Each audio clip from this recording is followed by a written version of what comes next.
Bab 416. Levi mengabaikannya dan melanjutkan apapun yang dia lakukan, yang membuat Zoe kecewa. Jika itu di masa lalu, dia akan menemukan cara untuk menyelesaikan masalah di tempat daripada menyeretnya keluar. Namun, dia kehilangan bagian dari dirinya sekarang, dan dia merokok bahkan pada saat seperti ini. Margaret meneleponnya sebelum dia tidur hanya untuk mengejeknya. "Bagaimana perasaan Anda sekarang, Tuan Garrison?" Dia tertawa. Levi tersenyum. "Hanya itu yang kamu punya. Tidak terlalu sakit." "Tidak, Garuk. Aku tidak merasakan apa-apa." "Iya, teruslah berakting dan mungkin kamu bisa memulai karir dengan cara itu. Tidakkah kamu tahu situasi yang kamu hadapi saat ini?" Dia mencibir, "Tunggu saja. Besok akan menjadi lebih buruk untukmu. Tapi jika kamu ingin menyelesaikan ini, berlututlah di hadapanku, dan aku mungkin akan membiarkanmu pergi. Jika tidak, maka kamu bisa mencium North selamat tinggal Hampton."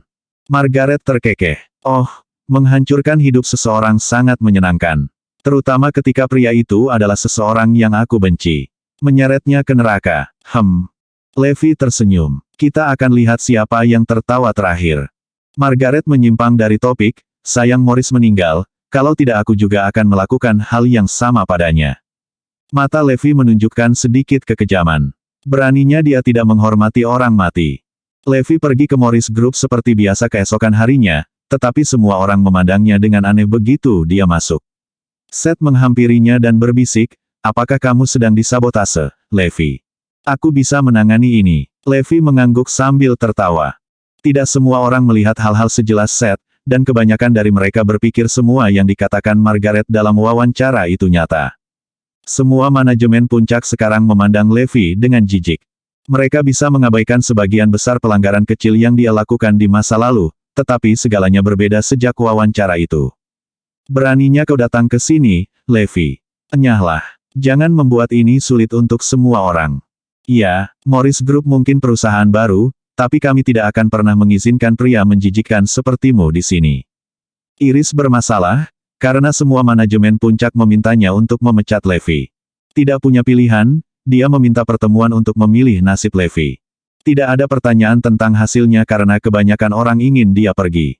Itu sulit baginya, tapi tetap saja, dia datang untuk memberitahu Levi bahwa dia dipecat. "Aku tidak punya pilihan, Levi. Aku akan memikirkan beberapa cara untuk menyelamatkan ini." Iris merasa bersalah. Tidak apa-apa, dia meninggalkan perusahaan pada akhirnya. Levi akan bekerja untuk mendapatkan dana baru, jadi dia tidak bisa bekerja di perusahaan itu. "Yah, seperti yang saya rencanakan." Ketika berita pemecatannya diumumkan, seluruh kompi bersorak gembira, tetapi Elena dan Isaiah tersenyum pahit. "Bersenang-senanglah selagi masih bisa. Begitu dia kembali, kaulah yang akan dipecat." Levi pergi ke pusat pameran Northampton untuk memantau dekorasi, dan orang yang bertanggung jawab terkejut mengetahui bahwa dia ada di sini. "Tuan Garrison, sejauh ini, kami telah menerima 74 pendaftaran, dan semuanya adalah perusahaan besar. Pendaftaran masih menumpuk, dan inilah daftarnya sejauh ini. Mohon dilihat." Bab 417. Levi membaca sekilas dan memperhatikan nama banyak perusahaan besar di atasnya. "Tuan Garrison, saluran berita dan outlet media Northampton berencana merekam tempat tersebut untuk publisitas. Apakah Anda setuju?" Orang yang bertanggung jawab bertanya. "Tentu saja. Lakukan sebanyak mungkin. Itu akan baik untuk kita." "Oh benar. Siapa reporter untuk sesi ini?" Levi bertanya. "Biar saya periksa." "Oh, itu seseorang bernama Margaret," jawabnya. Levi menyeringai. "Nah, bagaimana peluangnya?" Pada saat yang sama, Margaret dan wartawan lainnya sedang menunggu di luar aula. Dia baru saja mendapat berita tentang pemecatan Levi, dan itu membuatnya senang. "Ya, jadi begini rasanya." Dia mencibir. "Ini baru permulaan, Levi. Ini akan semakin sulit untukmu. Kamu bahkan mungkin mati kelaparan karena kamu akan kehabisan uang untuk membeli sebutir beras pun." Margaret tiba-tiba tertawa. "Apa yang terjadi dengannya?" Beberapa wartawan bertanya. "Tidak ada. Aku baru saja menghancurkan musuh lamaku dan membuatnya dipecat." Margaret menyeringai. "Itu kabar baik." Semua orang memujinya. "Terima kasih. Aku akan mentraktir kalian makan setelah ini." Margaret sangat gembira. "Oke, kalian boleh masuk sekarang. Beberapa hal harus dirahasiakan, jadi jangan melakukan apapun yang tidak seharusnya. Kalian tahu aturannya, kata staf itu kepada mereka. Tentu saja, semua orang mengambil perlengkapan mereka dan memasuki aula, sementara Margaret pergi ke staf dan bertanya, "Tuan, siapa bos yang Anda bicarakan ini?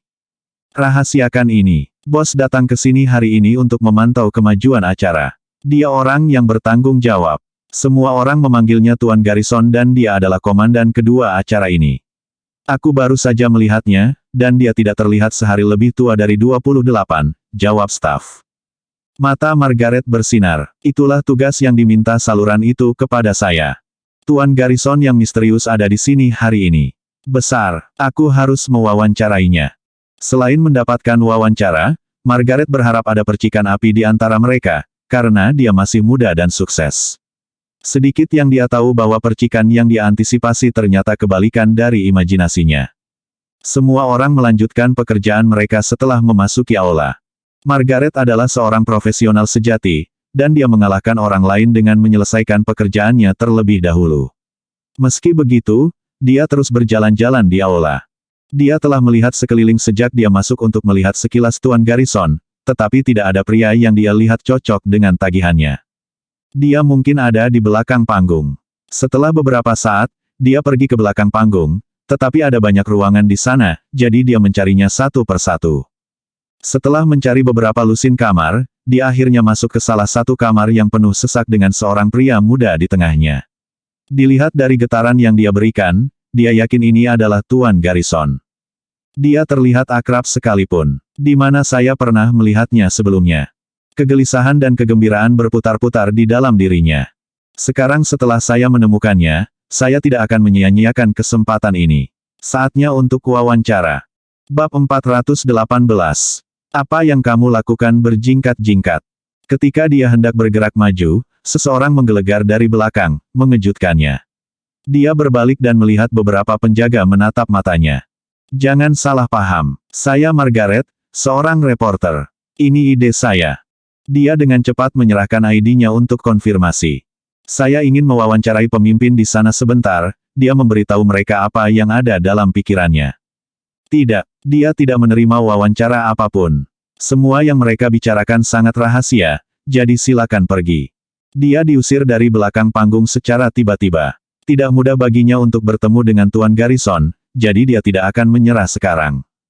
Kita harus pergi sekarang, Margaret. Semua orang sudah pergi, desak rekannya. Kalian silakan, aku akan menunggunya di lorong. Margaret datang ke lorong rahasia aula. Hanya sedikit orang yang tahu tentang ini, karena ini khusus untuk para pemimpin. Meski begitu, Margaret dengan mudah menemukannya dan menunggu di sini. Dia percaya Tuan Garrison akan pergi melalui jalan ini, jadi dia akan mengambil kesempatan untuk mewawancarainya saat itu. Margaret mengintai di tempat ini, tetapi dia hampir tertidur setelah menunggu entah berapa lama. Tanpa sepengetahuannya, Levi akan tinggal di sini selama beberapa hari karena dia akan membuat rencana di sini. Sementara itu, Levi sudah tidur siang di sofa. Margaret mengira dia akan keluar pada akhirnya, jadi dia menunggu sampai senja, tetapi dia tetap tidak muncul. Aku tidak boleh menyerah. Kesempatan ini terlalu penting bagiku, dia menyemangati dirinya sendiri. Ketika tiba waktunya untuk pulang kerja, Levi memeriksa sekeliling dan pergi dari gerbang depan, karena dia tidak tahu di mana jalan rahasia itu. Baru pada pukul 9 malam seseorang keluar dari jalan rahasia, dan kaki Margaret sudah mati rasa. Dia dengan cepat naik dan bertanya, apakah Tuan Garrison akan segera keluar? Hah, dia pergi lama sekali, jawab staf. Margaret hampir meledak. Apa, dia pergi? Kapan? Aku sudah menunggu di sini selama ini. Kau menunggu di sini, pantas saja kau merindukannya. Dia pergi lewat gerbang depan. Sudah hampir 2 jam. Margaret hampir gila. Apa, aku sudah menunggu di tempat yang salah selama ini. Tidak apa-apa, saya tidak menyesal. Saya akan kembali lagi besok. Seluruh tubuh Margaret sakit setelah kembali, dan dia merasa marah. Oh ya, aku bisa melampiaskan ini pada Levi. Dia mengeluarkan ponselnya dan menekan nomor yang terakhir segera setelah itu. Kasusnya masih menyebar seperti api, jadi semua orang masih membicarakannya. Pada saat yang sama, seseorang secara anonim mengungkap istri Levi, mertuanya, tempat kerja mereka, dan alamat rumah mereka. Tiba-tiba, Zoe dan keluarganya terseret ke dalam ini. Dia adalah bos Oriental Star Group, begitu banyak orang mulai memboikot perusahaan, mengakibatkan kerugian yang signifikan dalam semalam. Staf medis menelepon dan meminta Caitlin untuk tidak masuk kerja selama beberapa hari, atau rumah sakit akan terlihat buruk. Departemen Aaron juga menangguhkannya untuk sementara waktu, menunda gajinya. Semua orang tidak ingin masalah ini memengaruhi mereka, dan tidak ada yang bisa melihat masalah ini semakin membesar hingga tingkat ini. Bukankah Levi bilang dia bisa menangani ini? Lalu kenapa masalah ini menjadi lebih serius? Bab 419. Aaron marah, dan Caitlin kesal. Awalnya, perusahaan telah merilis dokumen yang meresmikan promosinya menjadi kepala departemen, tetapi sekarang ditunda. Jika masalah ini tidak diselesaikan, orang lain mungkin akan menggantikannya. Lebih buruk lagi, dia bahkan tidak bisa kembali bekerja sekarang. Zoe memanggil Iris untuk meminta pendapatnya. Biarkan aku bicara dengan Margaret. Ini hanya bisa mereda jika dia membereskan semuanya sendiri. Iris memanggil Margaret. Hei, Nona Iris, ada yang bisa saya bantu? Iris menjawab, Margaret, aku harap kamu bisa menghentikan apa yang kamu lakukan sekarang. Jangan memperburuk keadaan untuk Levi. Dia sudah kesulitan. Margaret mencibir, sulit. Orang-orang yang dia hancurkan lebih sulit. Apakah dia pernah memikirkan itu? Tidak. Lagi pula, mengapa kamu ikut campur dalam masalah ini? Bukankah bagus aku membantumu menyingkirkan kanker? Iris sedikit kesal. Kamu memang membantu grup Morris, jadi secara teknis, aku harus berterima kasih. Tapi secara pribadi, Levi adalah suami sahabatku. Jadi, aku ingin membicarakan ini denganmu. Apa syaratmu? Margaret berkata, saya bisa menghentikan ini jika Anda mau, dan persyaratan saya sederhana. Atur wawancara untuk saya besok, dan saya ingin orang yang diwawancarai adalah Neil dan bos di belakang Morris Group. Jika Anda bisa melakukannya, saya akan mengambil semuanya kembali dan memberhentikan Levi. Baiklah kalau begitu, aku akan mencoba. Iris menutup telepon dan memanggil Neil, aku punya sesuatu yang mengganggumu. Kirin mendengarkan apa yang dia katakan sebelum menjawab, biarkan dia datang ke perusahaan besok, kita lihat saja nanti. Itu pasti berarti Neil menyetujui wawancara itu. Setidaknya itulah yang dipikirkan Iris dan dia menyampaikan pesan itu kepada Margaret. Margaret menjamin bahwa dia akan menarik kembali semua tuduhan yang dia buat terhadap Levi setelah wawancara selesai. Terima kasih, Iris. Levi seharusnya ada di sini membungkuk padamu. Kamu menyelamatkannya. Aaron memberitahunya, dan dia dikejutkan oleh dorongan untuk menyuruh Levi bersujud padanya. Iris datang ke perusahaan keesokan paginya, tetapi Neil sudah ada di sana. Oh, Pak Neil, Anda sudah datang. Apakah bosnya sudah datang? Iris melihat sekeliling dan tersipu, karena dia akan bertemu dengan pria impiannya. Dia tidak pernah melakukan riasan di masa lalu, dan bahkan jika dia melakukannya, itu adalah sentuhan ringan yang terbaik. Namun, dia membutuhkan waktu 2 jam untuk merias wajahnya hari ini. Pelan-pelan, bos tahu segalanya, dan Anda akan segera tahu siapa dia. Kirin tersenyum. Ketika jam menunjukkan pukul 9, masuklah Margaret bersama sekelompok orang. Dia mendandani dirinya sendiri untuk acara itu, dan tujuannya sederhana, dapatkan informasi tentang Neil dan bos misterius apapun yang terjadi. Biar saya yang memperkenalkan. Nona Watt, ini Pak Neil, Iris memperkenalkan. Margaret melihat sekali, dan dia tercengang. Dia sangat muda, dan sangat tampan. Mungkin yang paling tampan dari semua pria yang pernah kulihat. Halo, Tuan Neil. Saya Margaret dari saluran TV. Suatu kehormatan bisa mewawancarai Anda hari ini. Margaret datang dan mengulurkan tangannya sambil mengedipkan mata padanya. Enyahlah. Sampah sepertimu tidak berhak mewawancaraiku. Kirin berteriak, membuat semua orang terkejut. Bab 420.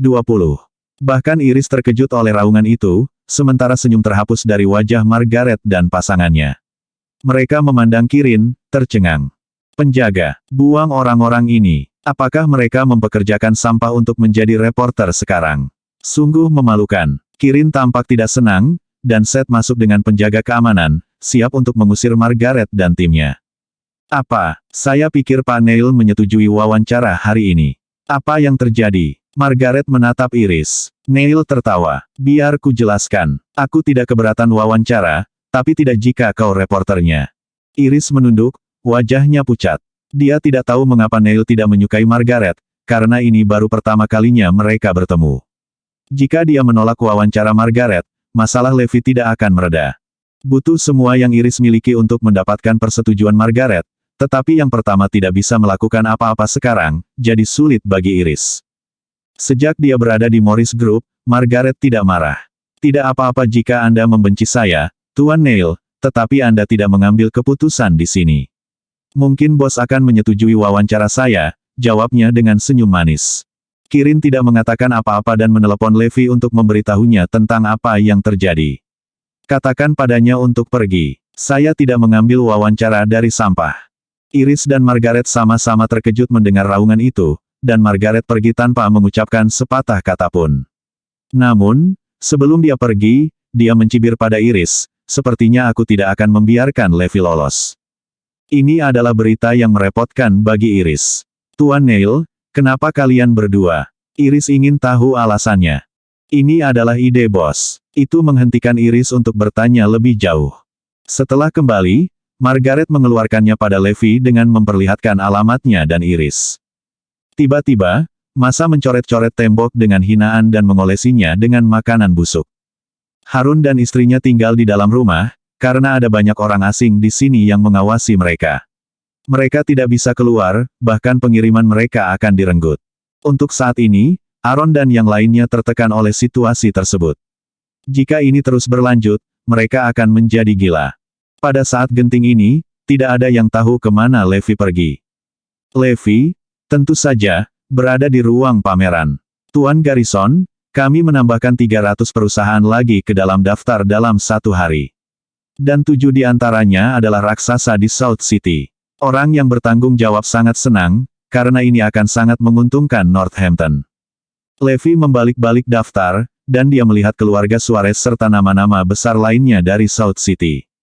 Jika Anda di sini untuk mengacaukan Northampton, saya akan membuat Anda membayar mahal. Matanya bersinar dingin. Seorang anggota staf mendekatinya dan bertanya, Tuan Garrison, seorang reporter dari Northampton Television Network berencana untuk mewawancarai Anda. Apakah Anda ingin melanjutkannya? Dia Margaret, bukan. Levi bahkan tidak menoleh. Hah? Bagaimana kamu tahu? Apakah kamu akan menerimanya? Staf bertanya dengan hati-hati. Anggota staf lain datang dan bertanya dengan lembut, Tuan Garrison, saluran budaya Northampton ingin melakukan wawancara juga. Dan para reporter dari bagian ekonomi juga menginginkannya. Bersambung.